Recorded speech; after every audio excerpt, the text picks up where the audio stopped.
అమరావతి రాజధాని ప్రాంతాన్ని ఫ్రీ జోన్గా ప్రకటించడం ద్వారా రాష్ట్రంలో అన్ని ప్రాంతాల వారికి కూడా అందులో ఉద్యోగ ఉపాధి అవకాశాలు ఉండేటట్లు చూడాలని సిపిఐ తరఫున డిమాండ్ చేస్తూ ఉన్నాం.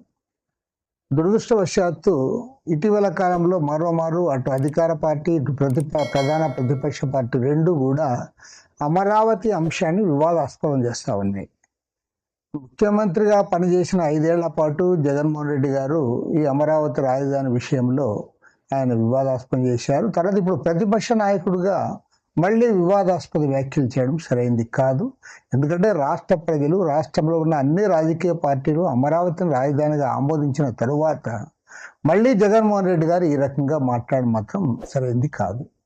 అదేవిధంగా రాష్ట్ర ప్రభుత్వము ఇవాళ అమరావతికి రైతులు ఎవరైతే భూములు ఇచ్చారో వాళ్ళకి మీరు ఇప్పటివరకు ప్లాట్ సరిగా ఇవ్వాలి. పైగా మళ్ళీ మరోమారు మీరు భూసేకరణ చేపడతామని చెప్తా ఉన్నారు. మీరు ఒకవేళ చేసేది ఏదైనా ఉంటే దాన్ని ట్రాన్స్పరెంట్గా అన్ని విషయాలు వివరించి చేయాలి తప్ప మీరు ఆ పని చేయడంలే.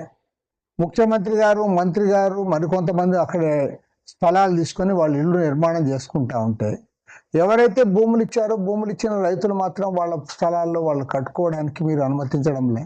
వాళ్ళకి అసలు ప్లాట్లే సరిగా ఇవ్వలేకపోతా ఉన్నారు.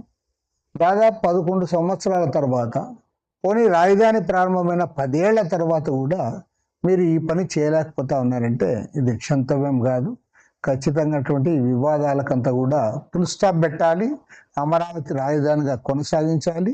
అన్ని ప్రాంతాల వారు కూడా అమరావతి రాజధానిగా కోరుకుంటున్న నేపథ్యంలో అమరావతిని ఫ్రీ జోన్గా ప్రకటించడం ద్వారా, ఎందుకంటే ఈరోజు వేల కోట్ల రూపాయలు పెట్టుబడులన్నీ అక్కడే పెడుతున్నారు కాబట్టి మా అప్పులు తెచ్చి మా నెత్తి మీద పెడుతున్నారని చెప్పి కొంతమంది అపార్థాలకు గురయ్యే అవకాశం ఉంది. దీన్ని దృష్టిలో పెట్టుకొని ఫ్రీ జోన్ ప్రకటించాలని చెప్పి సిపిఐ తరఫున ప్రభుత్వాన్ని కోరుతాం.